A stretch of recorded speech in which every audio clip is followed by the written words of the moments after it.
Y yo te quería lanzar ya una primera pregunta a bocajarro. ¿El flamenco está muerto?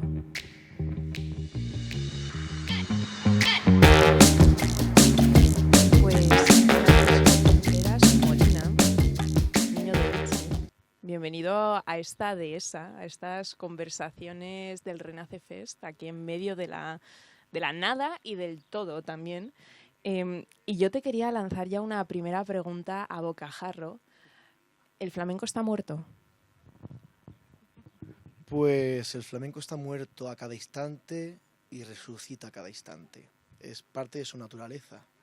Por eso a mí me gusta mucho el flamenco y tratar con el flamenco todos estos temas, ¿no? El tema de la resurrección, el tema de la muerte, sí, el tema también del estar en vilo, ¿no? Que es este estado, el espacio del tránsito, el pasaje, ¿no? El flamenco muchas veces es un medio, no es tanto un estar, sino es un medio, es una forma de transitar. Por eso su espíritu bastardo, ¿no? Por eso su espíritu cambiante constantemente, ¿no? Hay algo de ese flamenco que me siento muy identificado. Entonces, mi contestación podría ser un sí, pero con muchos matices, claro. Es que esta pregunta partía un poco del nombre también de este festival, que es Renace Fest. Entonces yo te quería preguntar si a ti te parece que hace falta que renazca la música, y en concreto yo también quería meter el tema del flamenco. Si hace falta, si a ti te parece que ahora mismo en la sociedad tal y como vivimos, si hace falta que renazca el amor, la sensibilidad por la música.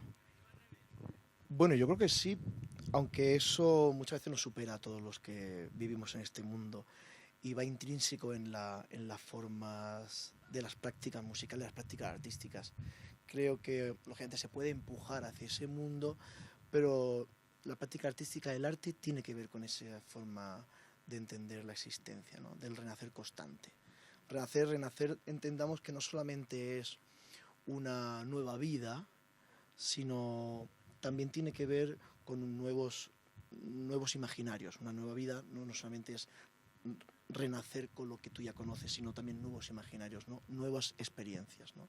Ahí es donde yo creo que el verbo renacer tiene mucha importancia.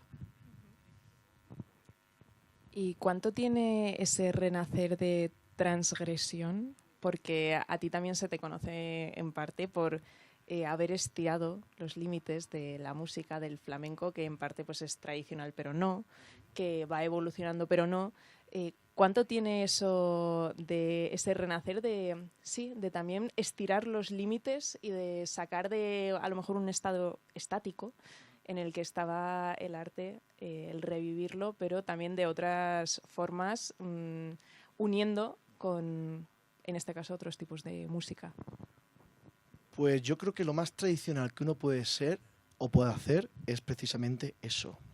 Porque si entendemos la tradición como este juego, ¿no? Que solemos acuñar, que viene algunas veces de la arquitectura, que es la tradición, traición o traducción y tradición, ¿no? Traducción, tradición y tradición. Ahí es donde yo me muevo. Entonces la tradición de por sí conlleva una tradición y conlleva, por supuesto, una traducción. Claro, después podemos debatir qué tipo de traducción y qué tipo de tradición, ¿no? Pero eso ya no solamente depende del que lo ejecuta, también depende del que lo escucha, del contexto. Entonces, bueno, muchas veces las cuestiones transgresoras no dependen del artista que las activa, sino que las activa también el contexto, la situación, la época en la que ha tocado vivir, etcétera, etcétera. Entonces, transgresión siempre va a haber. Hoy, por ejemplo, vivimos una época donde las prácticas supuestamente más ortodoxas, según donde las colocas o las coloques, son prácticas mucho más transgresoras que las supuestas artes llamadas como vanguardias, ¿no? Y a mí eso es lo que me interesa. ¿Qué tipo de tensiones se generan? Pero tensiones que sean positivas, que sean posibilitadoras, que nos ayuden a seguir reformulándonos, ¿no? O sea, por eso me gusta más la transgresión que la agresión. ¿Y cuándo empezó cuándo empezaste a detectar esa tensión que querías explorar? Y también cuando, a mí esto vamos, por interés personal, como te he contado antes, me interesaría muchísimo saber cuándo empezó también tu historia con la música y con el flamenco. ¿De dónde partió todo? ¿Cómo surgió? Porque a mí me quiere creo que lo he escuchado en algún momento, que a ti que era de que a tu padre le habían expulsado de los bares por cantar flamenco y que a ti te habían expulsado del flamenco por cantar en los bares. Algo así. Entonces, ¿en qué momento surge todo? ¿En qué momento nace? Y también cuando notas tú esa tensión de decir, la forma tradicional se me está quedando, o la forma, porque también el flamenco es muy cambiante, en teoría, o en la práctica, ¿en qué momento notas esa tensión de decir, yo quiero meter a lo mejor pues algo más de electrónica, meterme en pop? Bueno, yo sentí eso, o tuve la necesidad cuando el discurso pues intentaba contar otras cosas. Entonces las formas clásicas del flamenco no me servían para contar otro tipo de cosas, simple y llanamente, ¿no? Entonces vas descubriendo referentes que te ayudan a entender de que otro mundo es posible. Esas tensiones siempre se dan porque todo arte que está atravesado por la pasión, el flamenco es muy pasional, pues lógicamente hay unas querencias en relación a las ideas identitarias, ¿no? Que tienen que ver con los nacionalismos, con las religiones, con las estéticas, con el territorio, los regionalismos. El flamenco atraviesa todo eso, las razas, ¿no? Lo gitano, lo no gitano. Bueno, exactamente, es una expresión que está atravesada por muchísimas problemáticas en el sentido positivo del término.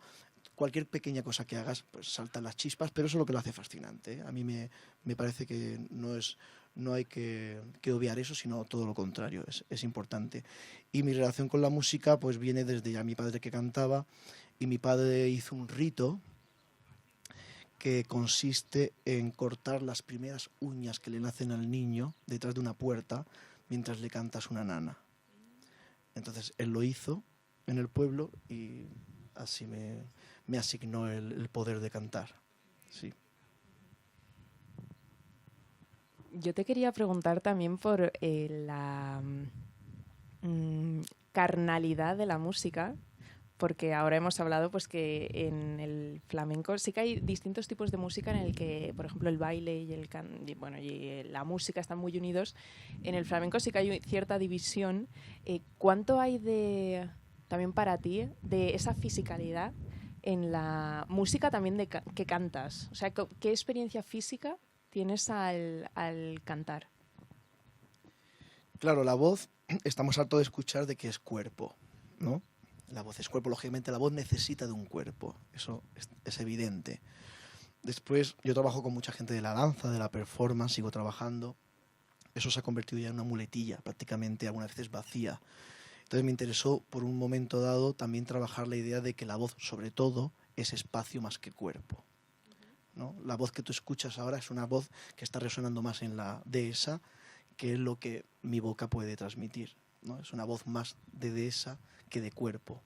Todo eso también me interesó, por eso mis excursiones por la arquitectura, el arte, la electroacústica, las instalaciones sonoras.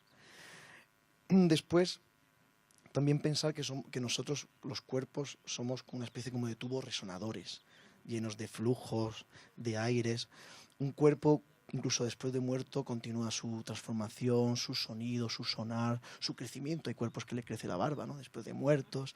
Todo esto me ha interesado siempre a mí del cuerpo como una materia viva, incluso después, incluso la no viva, ¿no? La espiritual también podemos entrar en eso, ¿no?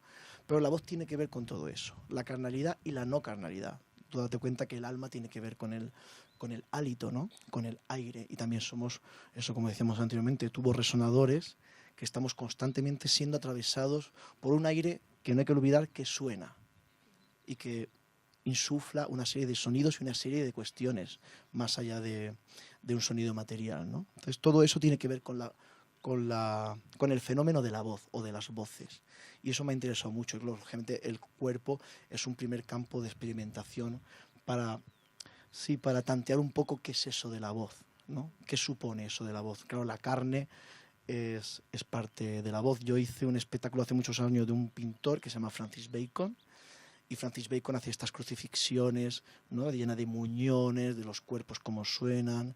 Entonces toda mi afición a partir del cuerpo y de la tensión que el cuerpo tiene que hacer para que la voz se dé, ¿no? Ese esfuerzo, esa violencia, en sentido positivo, siempre me ha interesado muchísimo. Después, lógicamente, las metáforas de la cavidad de la boca como una campana, la campanilla, no es la resonancia, el resonar, ¿no? O el tallar la voz a partir del aire, de la voz preparada, ¿no? Entender que la voz no solamente es lo que sale del cuerpo, sino que aquí también hay voz. ¿Qué podemos hacer aquí para que nuestra voz sea diferente? Después están los debates de la voz personal, la voz individual, la voz común, ¿no? La voz de Dios, la voz del otro. Bueno, hay un montón de debates que a mí siempre me ha interesado y siempre nos damos de topes con la carnalidad y con lo externo del cuerpo, que al fin y al cabo el cuerpo siempre es el referente, es como diríamos, es el centro del debate, ¿no? Y eso me parece muy interesante. Tú ahora has hablado de cuerpo, yo te quería preguntar de una cosa que ya has mencionado de pasada, que es el tema del espíritu. ¿Qué nivel espiritual tiene, por una parte, o qué puede hacer en nuestro espíritu, por una parte, el tema de la voz, pero después también la música en general? ¿Cómo nos puede afectar? ¿O cómo nos puede también, pues sí, transformar o cambiar?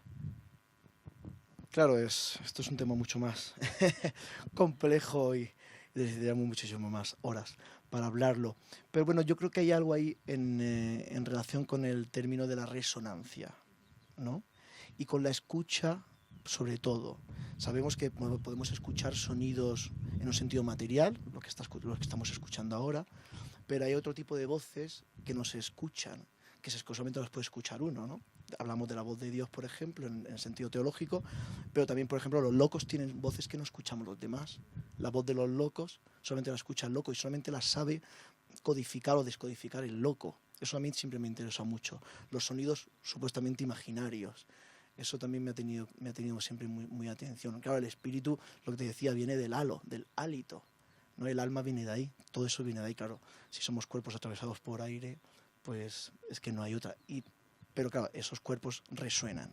Claro, ahora hay que ver por qué resuenan, dónde resuenan, cómo resuenan, ¿no? Eso es un poco, pero sí, la carga está ahí. Por eso yo muchas veces cuando canto textos religiosos, como decía San Pedro de Alcántara, hay una forma en la dicción que nada tiene que ver con el contenido, sino tiene que ver más con la fonética, ¿no? Hay una especie de, en este tipo de, en las formas de los rezos, la forma de cantar ciertas músicas religiosas o sacras, no tienen que ver tanto con lo que dices, sino el cómo lo dices, ¿no? Y ahí es donde entra el musitar, entra el susurro, entra otro mundo que yo creo que conecta con esta idea de lo espiritual. ¿Y cuánto de eso tiene de interpretación también a nivel casi de, no de dramaturgia, pero sí una representación también de cuánto hay?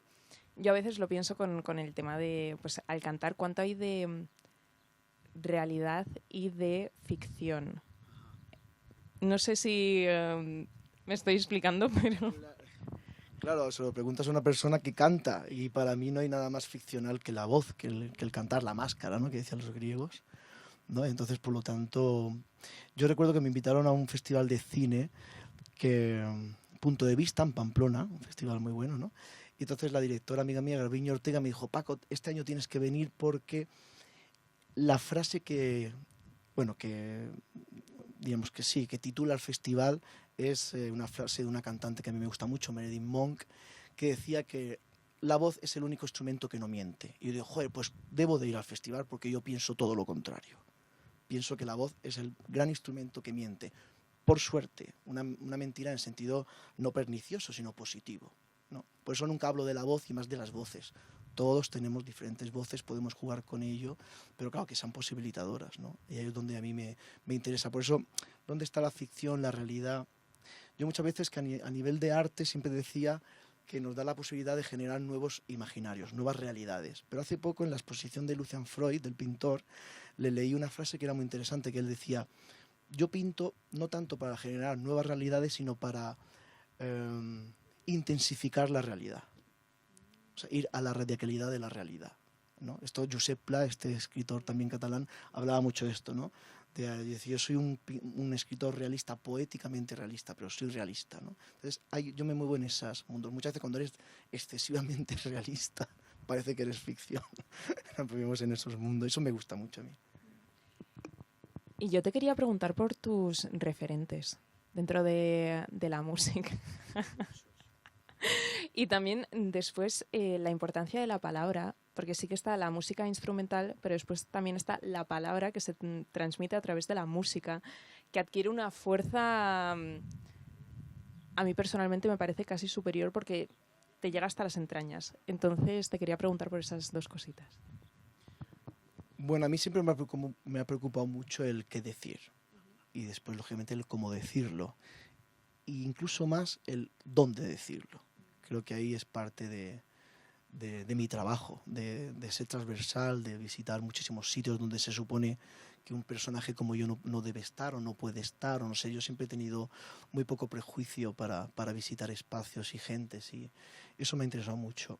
Entonces, bueno, a partir de ahí, pues bueno, es trabajar, claro, referentes en la poesía, pues imagínate, también depende del momento en el que me encuentre, de lo que esté trabajando, de los intereses que haya, pero sí te puedo decir gente que me haya atravesado y que haya hecho que mi vida sea diferente, ¿no? Pues en un momento dado fue Francis Bacon, por ejemplo, ¿no? Descubrí su obra y me cambió la vida, o obras como la de John Cage en la música, o la cantante Diana Galas, cuando la conocí, fue también una revelación, o los textos de Thomas Merton, por ejemplo, fue como, wow, como alguien puede escribir desde esa perspectiva, ¿no? No sé, te puedo decir varios, ¿no? Pero claro, yo he trabajado, no sé, Valdelomar, un cineasta que os recomiendo muchísimo, ¿no? El de la meca mística, o de repente cuando me reconozco en trabajos que he hecho sobre Goya o sobre otro tipo de artistas, no sé. Entonces, bueno, ahora por ejemplo he hecho un trabajo sobre Luigi Nono para su centenario y también hay cosas que te atraviesan y que te pueden desplazar, ¿no? Que tienes la suerte de que ya no eres el mismo que eras. Eso para mí es fascinante. O sea, que tu arte se nutre también de otras disciplinas. O sea, has mencionado pues, a Francis Bacon, has mencionado también música, cine. O sea, que es como una aglomeración de distintas formas de expresión. Sí, como diría un amigo mío, de los indisciplinados. No tanto gente que está en las disciplinas, sino la gente que es indisciplinada. Un poco ahí. Pues ya para acabar, Francisco, Paco, yo te quería preguntar por un... Es que a mí la palabra pues, de consejo no me gusta en exceso porque siempre genera como una carga sobre el que lo tiene que dar. Pero pues una pequeña recomendación o algo que le dirías a la gente que está aquí participando en este Renace Fest de cómo hacer para que la música renazca en su vida. Bueno, primeramente yo creo que el acto más revolucionario, que es escuchar. Claro que muchas veces lo obviamos. Escuchar música, compartir música. Sí, analizarla, sí, pero compartirla, escuchar, el acto de escuchar que no tiene que ver nada con la megalomanía, sí, el melómano no tiene nada que ver con eso, sí, escuchar y escuchar sin prejuicio, por lo menos cuando uno activa la escucha, la activas precisamente para superar prejuicios, ¿no? Y para superar miedos. A mí me enseñó la música mucho de esto. Pero ese es el mayor consejo para que la música renazca, es escuchar con toda la honestidad del mundo, sí, sin duda. Pues Paco, niño de Elche, muchísimas gracias por haber estado aquí. A ti. Que quede grabado, muchas gracias para ti.